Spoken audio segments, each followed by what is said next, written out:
What's up, YouTube? Welcome to the Grist Family Podcast, where we talk about friendships, love, Christ, and everything in between. My name is Kimra. This is my husband, Greg. We are so glad you guys joined us today. We're going to be talking about, what is it, babe? The Rat Race. Rat Race. Remember that movie? Oh, Man, I love was a that good movie. Man, that was such a funny movie. When will movies It's come so out hilarious. like that again?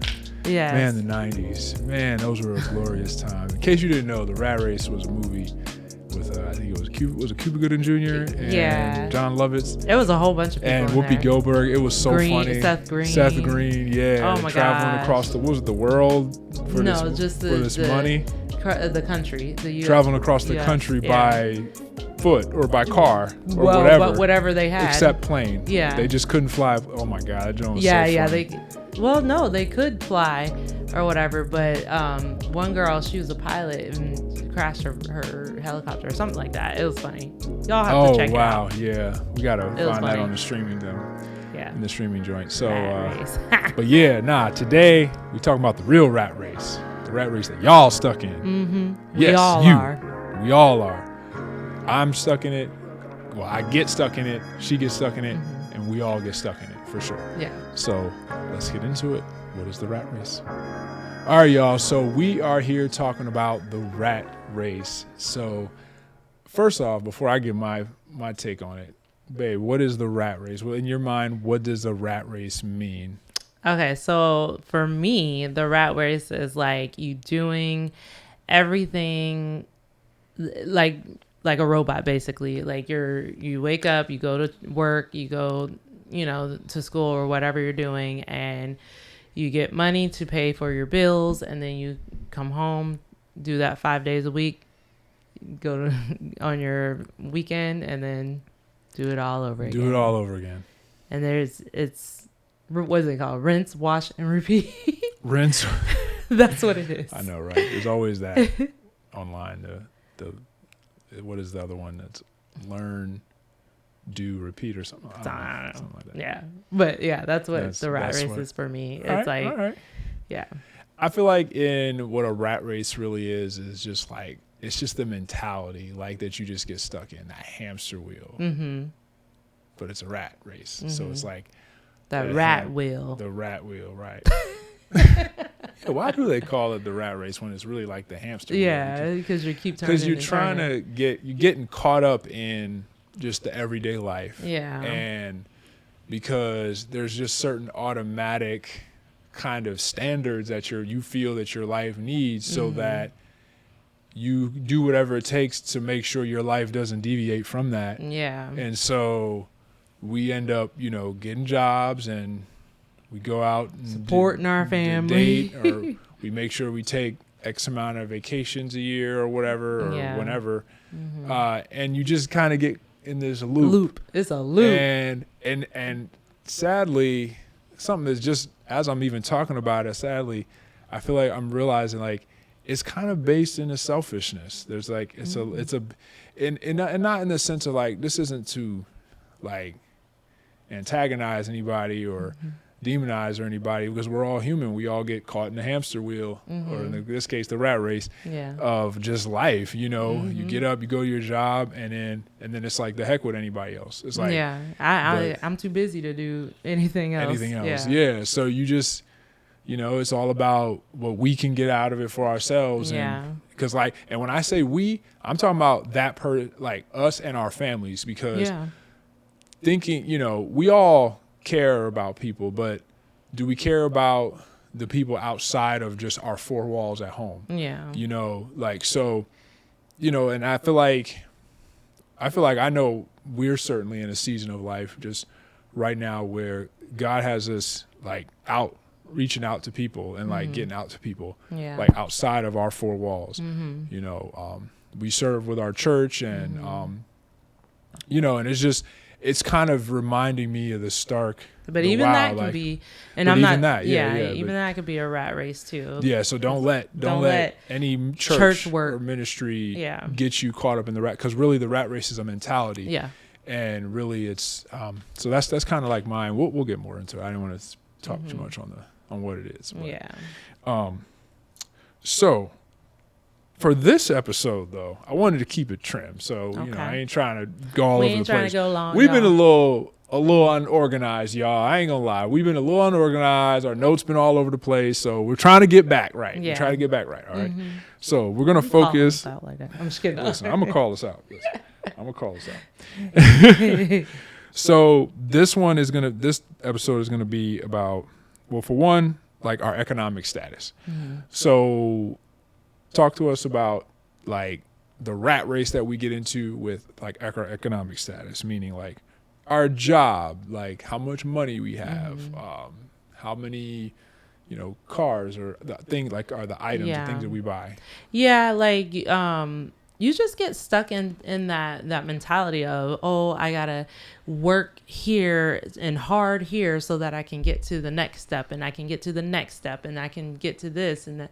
And you're always chasing this higher position, which there's nothing wrong with it, but then sometimes we can get lost in that, and it can become an idol, and that's I guess essentially that's what the rat race is an idol to whatever you're doing. I feel like it is like you're idolizing those things unknowingly, like you don't even realize you're idolizing them because you're just doing it from day to day or whatever. So so like with a job, you're always like working hard to get that promotion or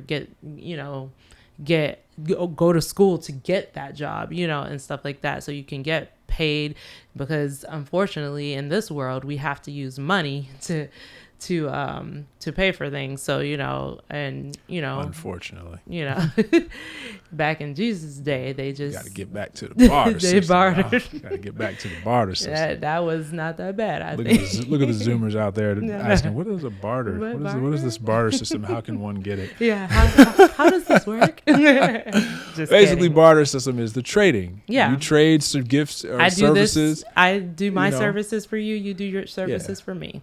The barter system.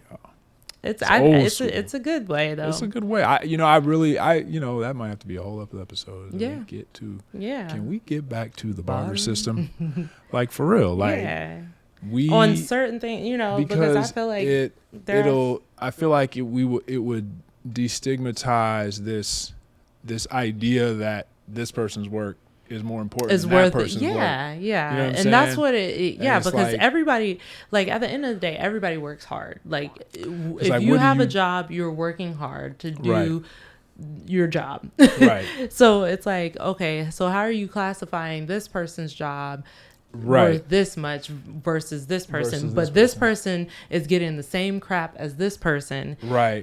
The same level. Right. And yet they're getting astronomically different pays. That's not, And then it's like, well, how can we as a society agree what is more? Because I feel like to be a democracy, we have to agree upon something, and what we would have to agree upon is what is considered harder work. Because I think we clearly have a huge problem with an idea of who gets paid and why they get paid. Now, obviously, I'm not gonna go into this. This is not what the episode's about. Yeah. But there is a lot of jobs out there that you don't necessarily do very much. It doesn't take as much mental anguish or physical anguish or labor, on your body or on your mind, but yet you get paid, X amount of dollars over somebody else. 6-figure plus. I feel like in most circumstances, I'm not saying in all, but in most circumstances, the poorest people tend to be the hardest, in my opinion, the hardest workers. They have to work harder mentally and physically, just because the types of jobs that are at the lower end. And so I feel like all this, getting back to rat race, it all ties in with the whole idea that like we get caught up in like our status. So like, cause like some jobs look less than other jobs. If that makes any sense, and we're all about, and we're going to get into how even social media has affected all this. But, so, and obviously the tangible, which is money. So money is something that physically tangible that people actually, are motivated by in a deep way because it's you use it to pay for something, pay for things that you want. It's a universal currency. So Yeah. So I just feel like people are getting caught up simply in the status of how you perceive your job, Yeah. or the job that you want, and you're constantly going after that. And it's like you'll be willing, like if you find yourself willing to kind of like put somebody down, and Because they they may work a job that is, some people would think, oh, that's beneath me, type deal and stuff like that. But like, there's nothing wrong with jobs that you might not do, Right. and stuff like that. It's still a job. Yeah. At least that person's coming to work every day and doing the hard work and doing the best of their ability at that job Right. that you wouldn't do, and stuff like that. So Yeah. it's yeah. just, yeah. So, I mean, yeah, getting back to the rat race though, like, it's just,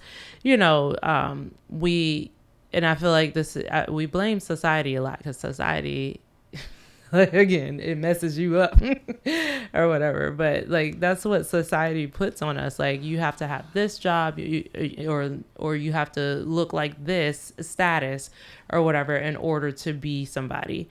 And that is so further from the truth. So, like, give us an example of how somebody gets caught up in the job status, in the job. Well, and just economic.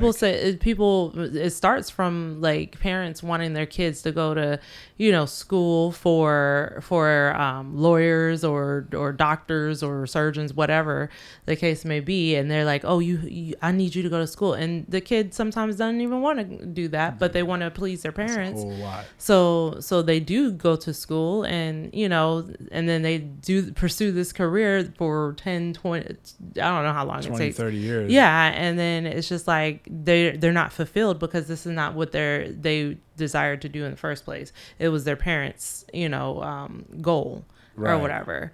And they, and that's another thing, like getting caught up in pleasing people, Right. or pleasing your parents, and stuff like that, and wanting to do the right thing because your parents, they put those those goals. And nothing against parents, but like, because you want I'm a parent too, so like I want the best for my child, and Right. I want them to bypass What is that best though? Exactly. But that's the thing I was about to say. Like, as a parent, you want them to bypass all the obstacles that we had to go through to get to the place that we're at, or whatever. However, your child is still their own person, and in that child, even though it came out of you, women or whatever, even though it came out of you, and even though it was produced from mom and dad or whatever, God created that child their own self, Right. and so they're going to have their own desires. They're going to have their own wants and needs that will fulfill them, or whatever. Right. I was trying to get my words out, but like, Parent brain. Yeah, parent brain. Parent brain. Yeah. But a lot of times we get stuck in I want to please my parents and stuff like that. So that's a big one. Yeah, Is the because whole No, go ahead. yeah, I mean, I've found myself doing that from time to time and stuff like that, and just doing the right thing or whatever, and just being, the obedient child to do certain things or whatever, so that I can please my parents or whatever. Because as a kid, you always want to please your parents, so. And then what's funny is, as we talk about this more, it's more and more like, it's like once our eyes get fixated on what essentially becomes the carrot in front of us, that dangled little carrot in front of us, that we just, we miss this infinitely big world that's literally right behind this carrot that's right in front of you. Yeah. And it creates a shallow form of perception of. And so essentially we shouldn't be living, that way, because, there's now so here's much. Finish your thought. I was just saying, there's so much more experiences and things that you can encounter if you are not in this turning rat race wheel. That was a What I will tongue say twister. though is you bring up a good point, because a lot of people, there's probably gonna be a lot of people that are watching, or just, I know a lot of people, but there's a lot of people out there, especially I hear it all the time from immigrant children from their immigrant parents. They when they come to the United States, they have this pressure to do Be it, a doctor. to do it Be a because of lawyer. the way because they've seen the sacrifice that their parents made for them. So it's like this, and in but what I will say is, for anybody who's in that situation or has been in that situation, because like I just witnessed kind of the opposite, where someone, I believe, I was actually for a film shoot I was filming, I was we were interviewing these kids, and one was talking about his story about how he was like a straight A student. He had this insanely high GPA, and but he credited everything to one of his teachers, which I thought was so interesting, because when you looked into his eyes, he was passionate about it, and it felt real. It didn't feel like somebody was just like he was just doing it just because of for her. There was a genuineness about that made me feel like, oh, okay, well, wow, you could really maybe be content and happy with your life and how you do it if you do it, outside of yourself, in this aspect. So it was, I had hats off to that kid who did that, because he grew up, I think, I don't want to butcher his testimony, but he grew up with, I think, out his parents, and his mom couldn't help him or something like that. Okay. But as much, so his teacher kind of stepped in and she was a big influence in his life. So that's kind of like interesting that like you could, on one hand, you could feel like, you're not doing it for yourself, and you're not really doing it like because you have this passion to pursue it yourself, or whereas another person who clearly is doing, because he said, I want to be, I think he said like a biology teacher. Okay. He said, I want to be a biology teacher because my teacher was a biology teacher. And he's like, and I felt it was, right to pursue that in life, because he kind of thought of himself outside of what he did, which I thought was interesting, because it was clear that he thought of himself, like he knew that like his job wasn't who he was. Which, well, I mean, it came off that way. So I don't know. That was so you don't want to get caught up. Don't get caught up in the rat race when it comes to work and your position and how much money you're making, or your status, or how much, and comparing yourself, because all of that leads right into comparison. Yep. All right, next is fitness and well-being. So how does one get caught up in the world of fitness, trying to get healthy? Trying to get healthy. Or is it trying to get healthy? Sorry. Little girl was doing something. Yeah, she always doing something. Trying to get healthy. So like for me, I have been in this rat race too, or whatever, where you just like you do the fad diet and you're just like, right. You're like, oh, I'm gonna do this and I want to look like this and I want to be this by 2 months. And it's just whatever, like but then you go up and down the hill, everybody knows who's dieted or whatever the case may be, and you stop because you worked too hard in life, or you worked out too hard and it's so hard that you sore and can't do nothing. Right. And then you sit down for a week and then it turns into a month and a year. Right. And stuff like that. And then you try again. So that's the fitness rat race. Speaking from experience.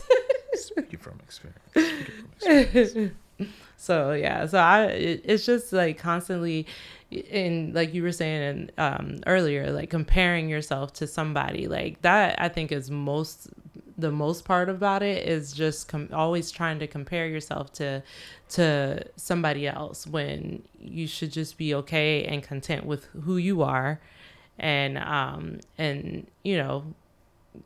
somebody's a well knowledgeable person said, you're gonna receive whatever body I give you. Wait, what? It was one of my friends. You're gonna receive whatever body I give you. Meaning the fact that because Oh, society okay. society tends to say, oh, you need to look like this, or you Right. need to have Right. this, and stuff like that. And everybody ain't like that. Normal people, we don't look like what society says, so Well, I think society is catching on, but I feel like it's they only slow. catching on because they ran out of options. I ain't gonna give the industry too much credit No. because I feel like it's because they ran out of options. Yeah. They gotta follow the money. Well, they follow the money. Yeah, we don't follow money. Yeah. But- So, because like you see it in all the major brands, certainly when you're talking about clothes, and your wardrobe, you see it in all the major brands. There's this vast, and that's a good thing. Nobody's saying that. That is a dang good thing. That is a change, the change that we needed. It's just funny that it took this long Yeah. to finally get to the point where But even we were marketing that they were marketing towards, regular people. yeah, they got a long way to go still, though. I feel like I don't Oh know. yeah, well, yeah, I mean, Yeah.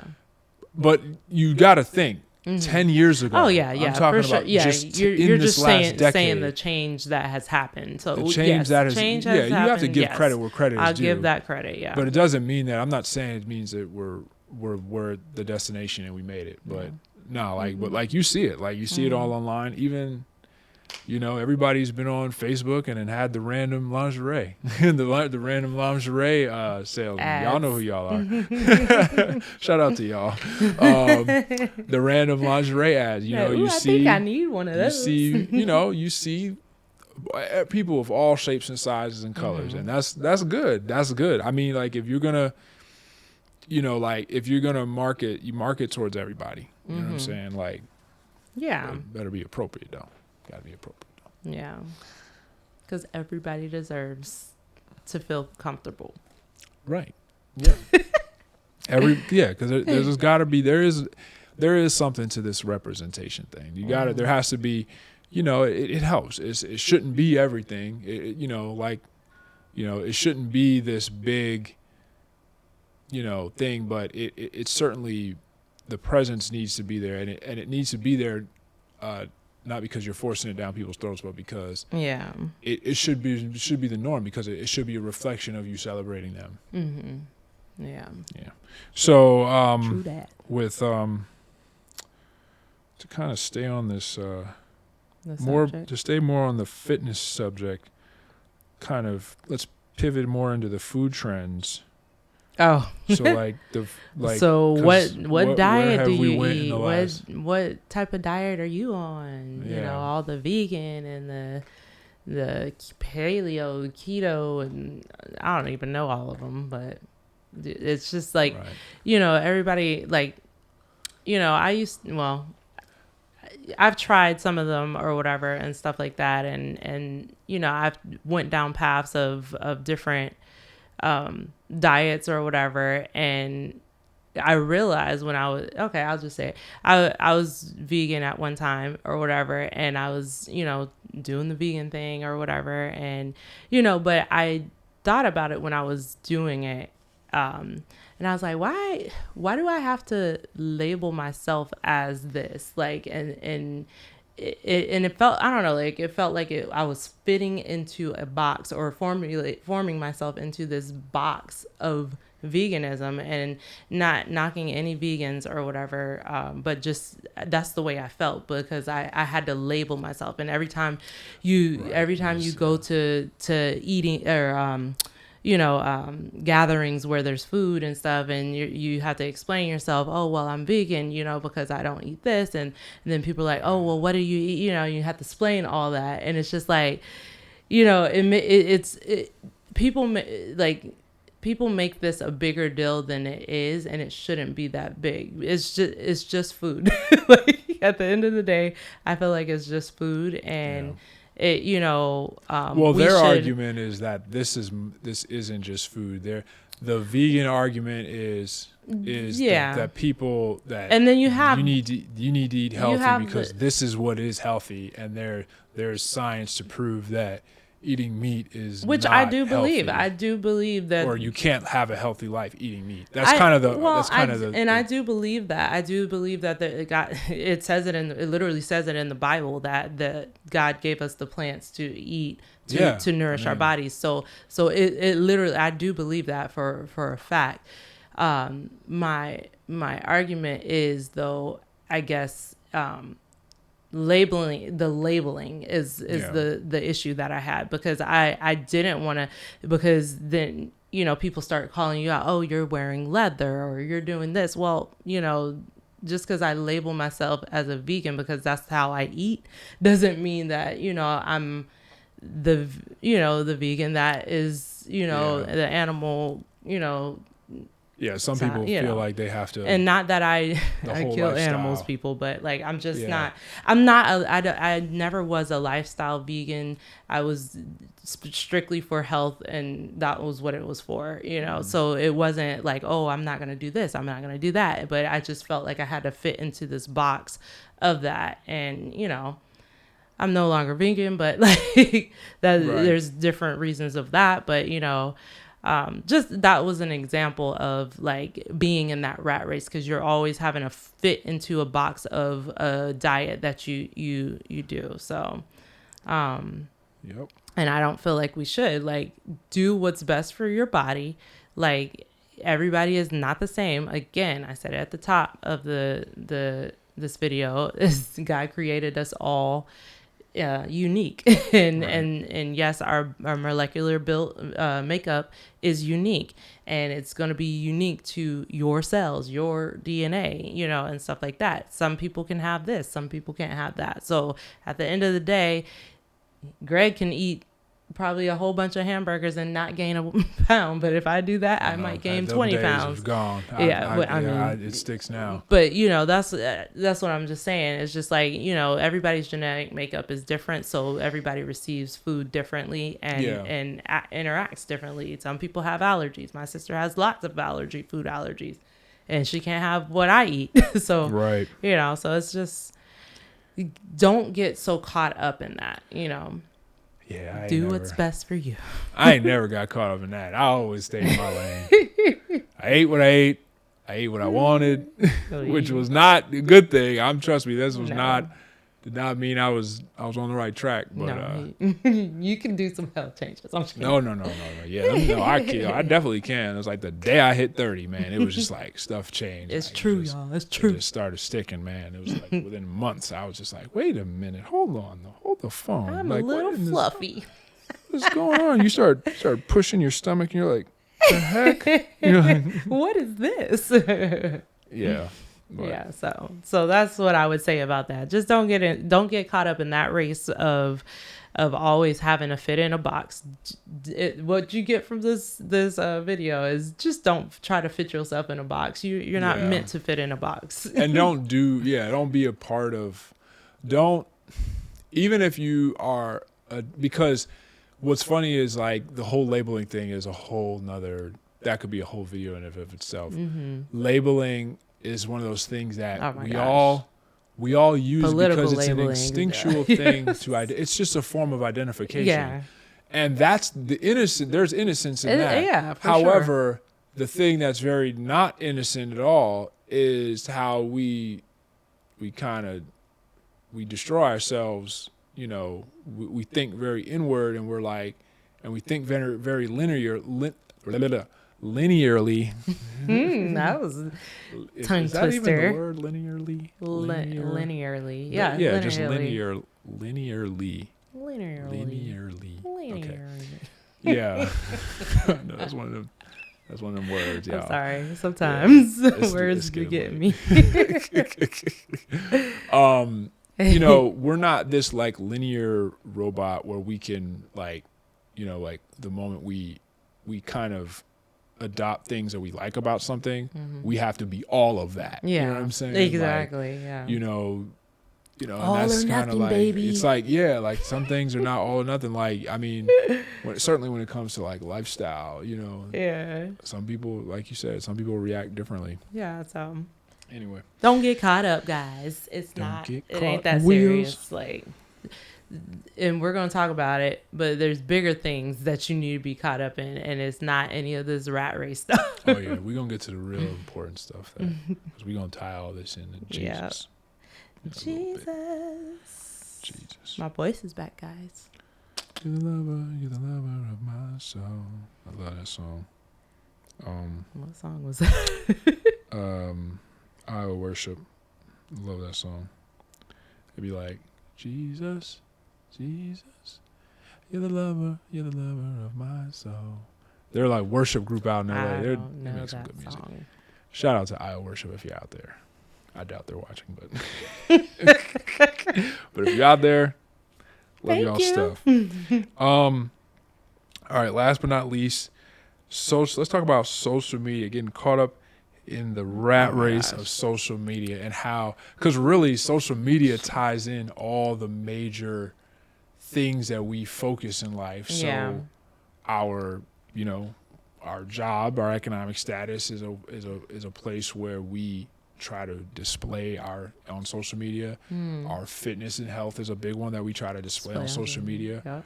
Our creative abilities, how good are you at this thing, our athletic abilities, so let's hammer this one home. Social media, how do you get caught up in the rat race of social media? All of the stuff that we just talked about, because it's just like you're constantly, once you've accomplished the things that, like the job, the fitness levels, and the family, and different things like that, you want to post it on social media, or the opposite, you're one of those people who just have to look at it all the time and see whatever your other person is doing. I'm guilty of it,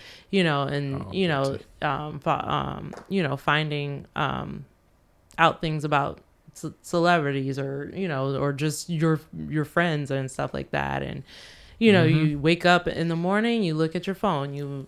Midday, you're looking at your phone. All day, you're looking at your phone. And it's social media that you're probably looking at, and stuff like that. So that's a rat race in itself, is just being a slave to social media.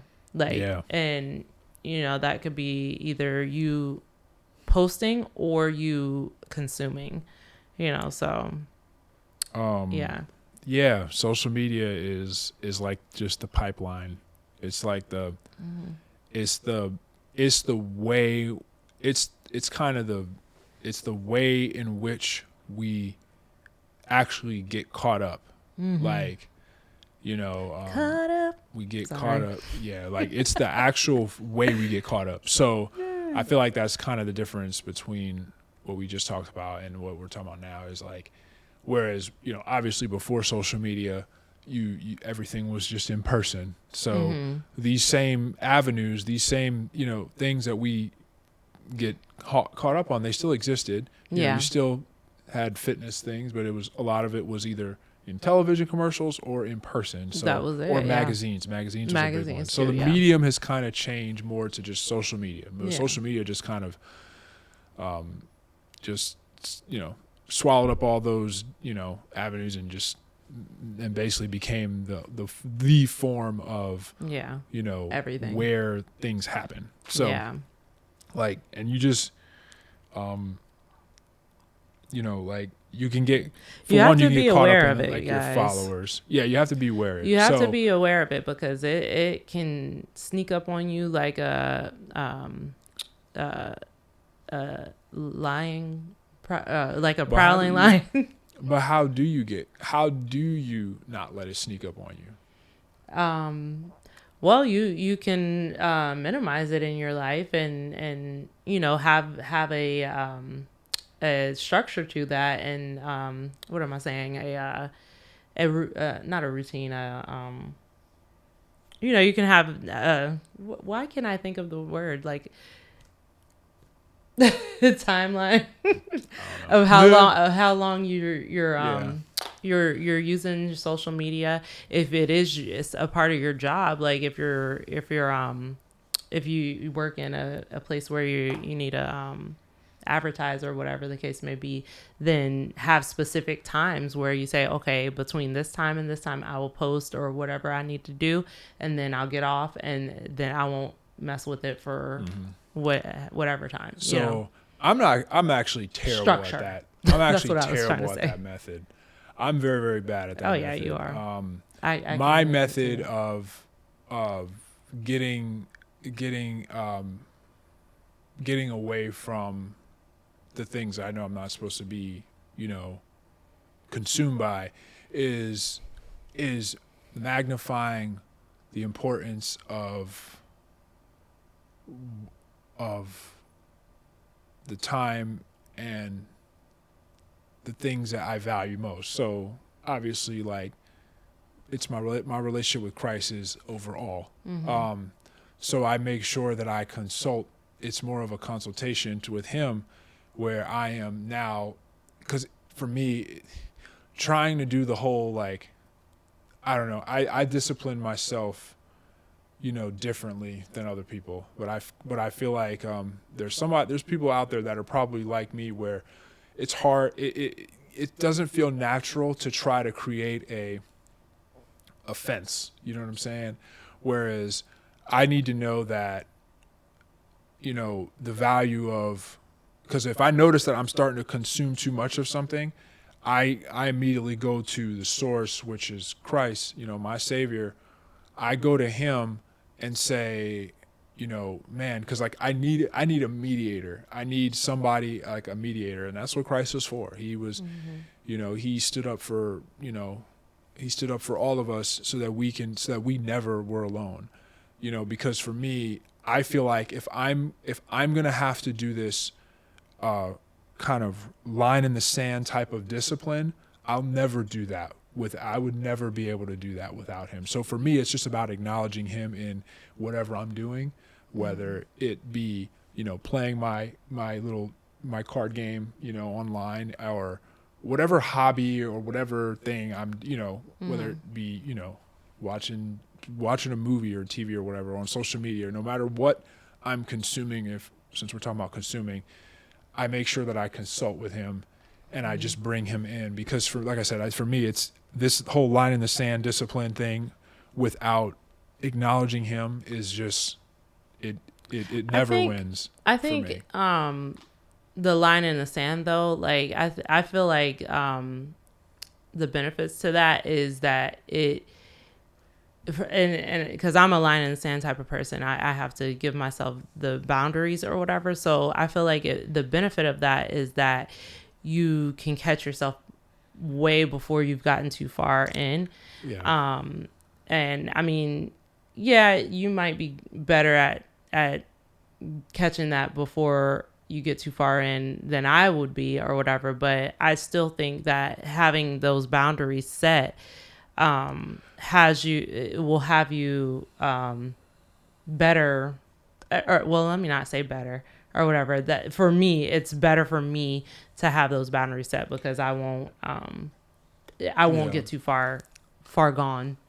Yeah, I guess I'm just trying to say, like, the difference between is just what I would do first, because obviously, like, I have to set boundaries within what I'm doing, because like I have to be able to stop what I'm doing. You know what I'm saying? No matter what. So, like, but how I go about doing that is typically like a conversation with Christ, a conversation with the Holy Spirit in the moment. Because I always try to, throughout the day, or every day, I'm constantly throughout the day trying to keep my heart soft, so that when it's time to go to Him, it doesn't feel like this, like I gotta go to God type of thing. Because like, trust me, I'm like aching. that's real. That's a real. When you develop the relationship with God, there's a good chance that you might have fallen into this mindset of like, oh man, I gotta go to God. I forgot.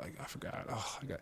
Like, it's this More like, like an obligation, it's like this, than it immediately starts to turn this like than an obligation. instinct.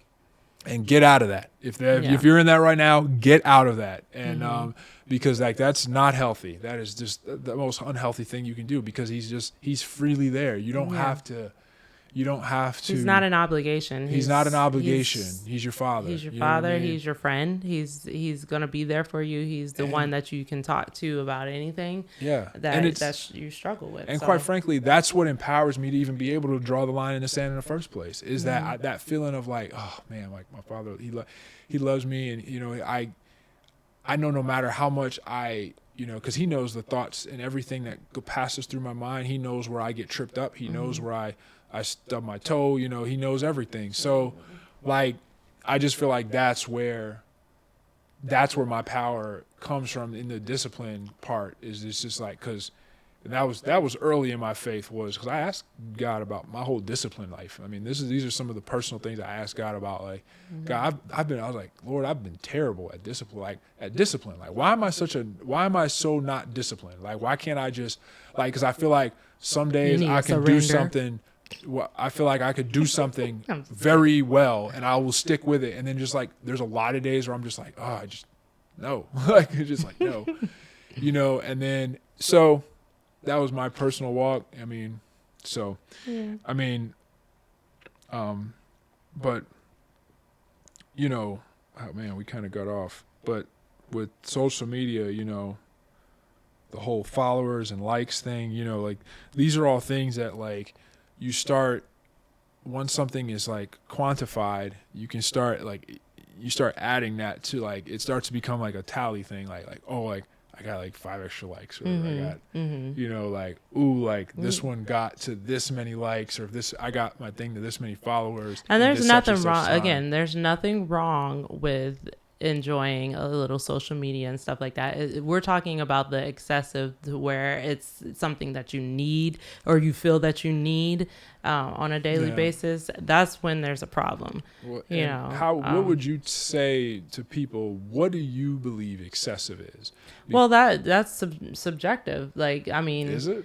I believe so. Like, because I believe that excessive in and of itself is a subjective term, because it has to be relative to the person you're referring to. But at the same time, excessive always results in the same behaviors. You know what I mean? Like, so if you start looking at these behaviors, whether you did something 35 times in one day and this other person did it 22 times in a day, if they both started behaving at those specific numbers. Yeah, so I guess instead of being subjective, it's more so the how you're reacting to that. So that's the point I agree. Yeah, I agree with that. You know, it's really about your behaviors, because again, you know, this whole comparison thing is that you don't want to get into comparing lives, and you don't want to trade war stories, because I guarantee you, it doesn't you don't want to. Somebody always had a worse life than you.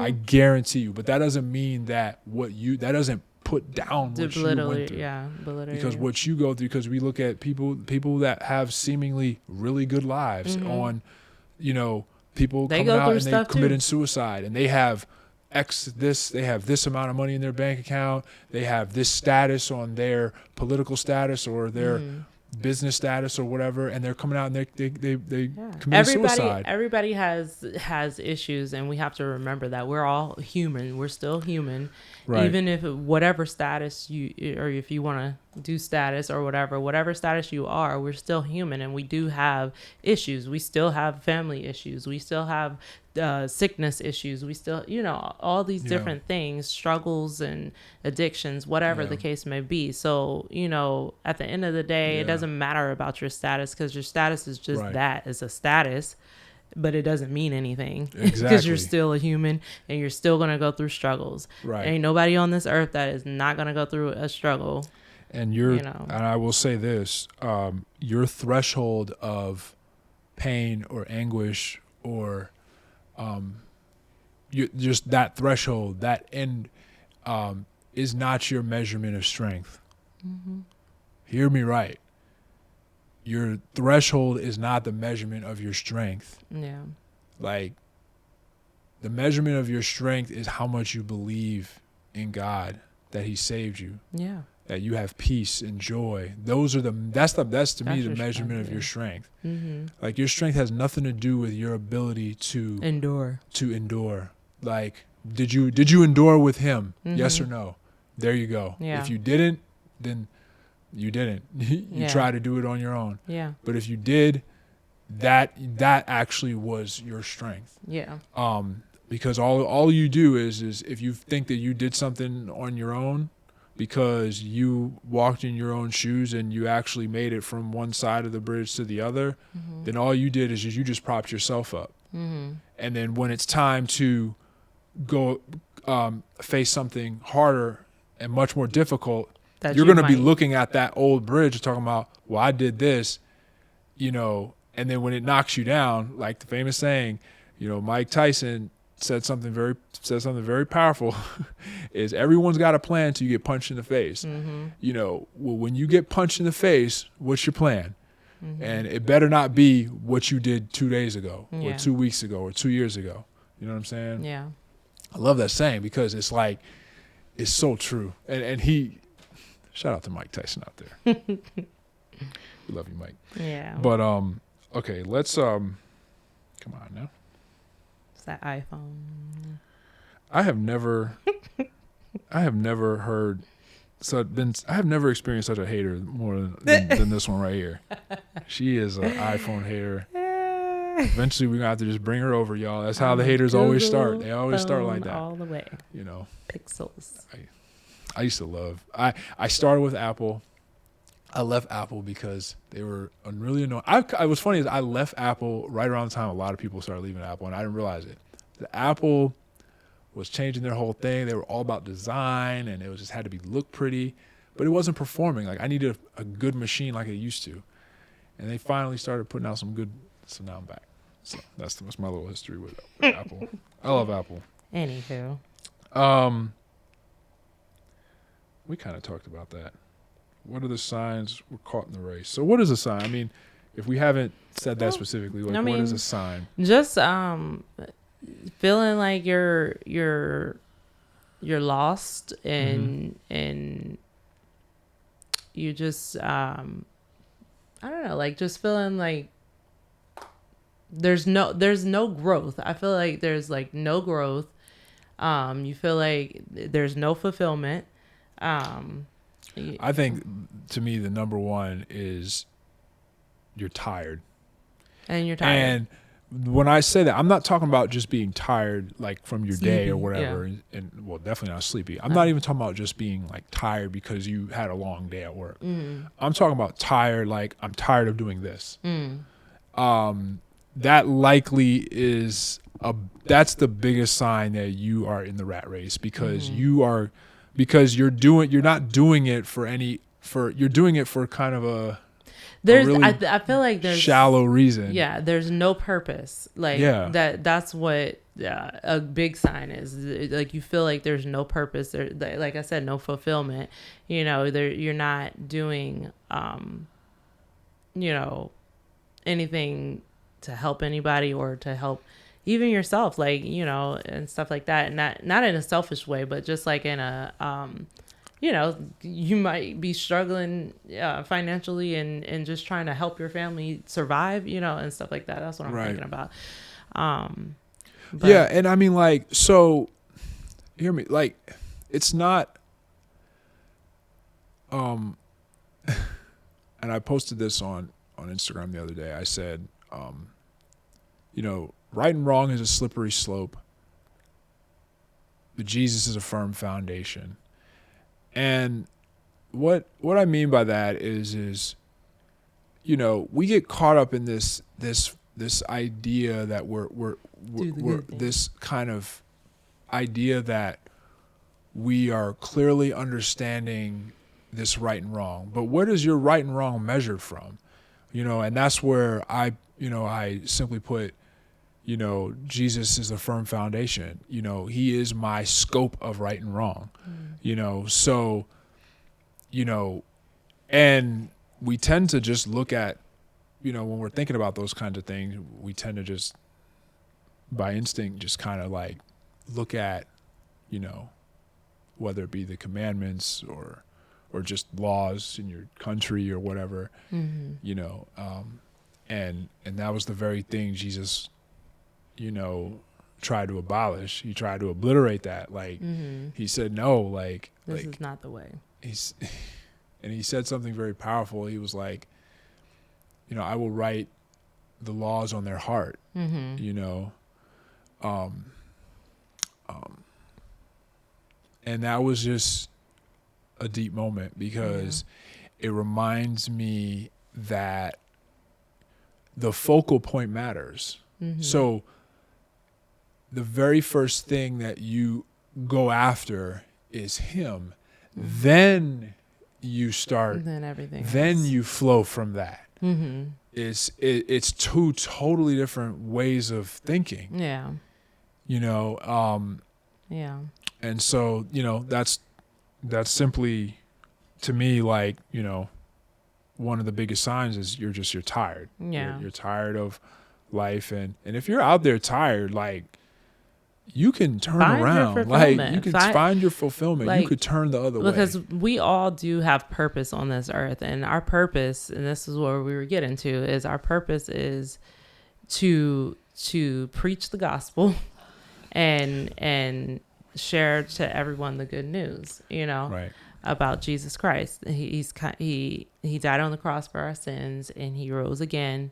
He defeated hell and came and went and sat on the throne in heaven with his Father. So, But you know what, though? All that is awesome, but he saved you from yourself. and he saved you from himself. To me, that's the best part, if you Yeah. ask me, and when I say that, is that because that's what makes it personal to you. Yeah. It's because it's hard for something to be personal until you realize he's doing it for you, Yeah. you know? And then, so just knowing that, and then taking that and receiving that, and going out into the community or at your job or wherever you're going to be on social media or whatever the case may be, and utilizing that understanding of your purpose, will allow you to use those tools or whatever, but you're not going to be consumed by those tools and fall into that rat race, because now you have a purpose and you have a mission that you're trying to accomplish, when you're utilizing social media, going to your job, talking to people at your job, you know, and even fitness, you know, talking to people about fitness or whatever the case may be. So just know that, like, find your purpose, which your purpose is to spread the good news, and know that Jesus Christ died for you, you know, and, Right. and that he wanted us to be in right standing with God. So that's why he died for us. So, Yeah. yeah. Make it personal, though. You know, make it personal. Make it personal that you. That's kind of the difference between that person that knocks on your door and hands you a pamphlet. Like, you know, shout out to the people out there doing that. However, you know, that pamphlet without that personal, like, yo, he saved me. Like yeah, not and that just he's gonna save you, but he saved me. If you don't You know if you don't know how to make it personal, look at your life and just figure out what he's done for you. Like, figure out situations that you've been in that you don't know how you got out of, or even, you know, simple as taking a test, which is not simple. Because taking tests could be hard for some people, depending on, you know, what subject it is and stuff like that. So just think about something that you've gone through and came, and you don't know how you overcame that. That was Jesus. Right. Yeah, I mean, and that's your that's your salvation. He saved you. That's when it's that simple, man. Yeah. It's just that simple, y'all. Yeah. He saved you, man. And then once you get that, you'll have a new pep in your step, and you walk with a new walk. you're gonna walk with your chest all high. And you walk differently. And freedom and that peace that surpasses all understanding, and nothing can harm you. No no tragedies in this world. Like you stop fearing death. You stop itself. fearing death. You stop fearing people. You stop fearing negativity, like hurt. you stop fearing all that, because you have a freedom in you that it just doesn't touch you. Like I don't even know how to describe it. Like I don't get touched like by people hurting my feelings or something like that. It doesn't hurt my feelings, because it's just like, you know what I'm saying. I'm trying to explain. Like I don't like. Yeah, I don't allow that to. I don't allow it to affect me. So because I have that joy. Like I don't.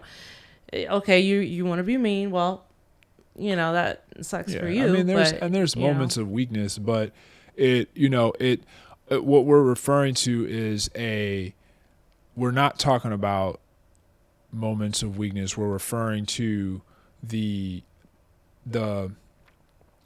fact that what is now ingrained in you, and that when you know and it's ingrained in you, your mindset is towards that. Yeah. So it's not about a destination. Like we got to get out of this mindset of like destination. Like that's what this whole episode is about. Yeah, is the rat race. Yeah, is that we're trying to make a destination that never is that we're always trying to attain this, and we're like focused on this little thing, when all reality is that and it's the same thing with marriage, is like it's not the destination, it's the journey. Like if you don't understand that, if you don't know how to enjoy the journey of life, then you really need to step back and really get into that place with Jesus and say, Lord, I don't know if I enjoy my life. I don't know how to enjoy my life. Like, what does that even mean? Like, just humble yourself and ask that question, because I guarantee you that you're going to find breakthrough in that place where you're like, oh, snap. Like, man, like I've been living life always going towards something, like always having a destination for something. Yeah. And it's not that, I'm not talking about having goals. I'm not talking about goals in your life. I'm talking about living life towards a destination. Like like in unison with your goals. So like you could have a goal, and then it's like a mindset of the very, like, it's like taking a goal and then stripping the innocence away from a goal. Does that make sense? Okay. Does that make sense? Like stripping your innocence away from a simple goal that you want to set for yourself. It now becomes your destination and your focus and your mindset, and then you just miss the journey. You miss the journey. You miss everything. Innocent, yeah. And that's what I mean by that. Y'all. Yeah, that's good. I like that. I think that's it. I think we're pretty good. Yeah. I think we're pretty good. Yeah. I mean, the last one was how do we not get caught up in each, and I feel like we just talked about that. Yeah. So, yeah. Hey y'all, we got our TikTok. So follow us on TikTok. We having a lot of fun with that. I feel like well, here's the funny thing, y'all. I was one of those guys. I was a boomer. Yes, to all the Zoomers out there, I was a boomer. I didn't like TikTok. I didn't want nothing to do with TikTok. I didn't want nothing to do with. But I embraced it. You can't call yourself a boomer, babe, because you're not a baby boomer. Okay, see, the Zoomers know that was a boomer statement, because they know that everyone outside of them is a boomer. That's the whole point. It has nothing to do with the actual baby boomer generation. Yes, it does. That's a slang, babe. That's a slang. Ask Zoe. Okay, we're going to have to ask Google. No, ask your sister. Like, oh my gosh. The Zoomer and boomer, and she'll just tell you everything after anything that's not a Zoomer is a boomer. That's a lie from the pit of hell. Anyway, that's actually something that I've caught on to as a boomer. Proud boomer. We're catching on. We're coming after you, Zoomers. Coming after you on TikTok. No. See, you're a boomer. See, you're boomer. You're giving out big boomer energy right now. Don't be booming me. You're giving out a big boomer energy right now. I'm not a boomer. All right. I am. What am I? You're well, we're millennials, but like I told I'm you, it's not about everything that's not a Gen Z is a boomer. So you're Gen a boomer. Zs. I know. I said the same thing, but then I'm like, you know what? We're talking to them too. I'm just kidding, Gen Z. I'm sorry. I'm just kidding. Yo, I'm trying. I'm trying. Y'all. You see the one who's trying. Anyway, so we're on TikTok and we're doing this skit thing. Check out our first skit we did. We thought it was hilarious. Well, okay, we did. I was cracking up before I even honestly, made the whole TikTok. It was way better. It came out way better than I thought. And that's not even to say like it was good. Because it was fun. Funny. But we enjoyed it. And that's what matters. Y'all should check it out. That's what matters. And we enjoy it. I enjoyed Family it. Podcast. So check it out. There's going to be more of those coming. We're just kind of really revamping our social media. We've been learning a lot. Social media. We've been learning a lot. Yeah. And, I've been learning a lot of cool stuff. And I'm excited for season 3 to really kick off this new and give a new energy and a fresh new wind. So follow us on TikTok. We're the same everywhere. Grist Family Podcast, TikTok, Instagram, and Facebook. And of course, right here on YouTube. YouTube. And we love you. And we'll see you in the next one. Bye.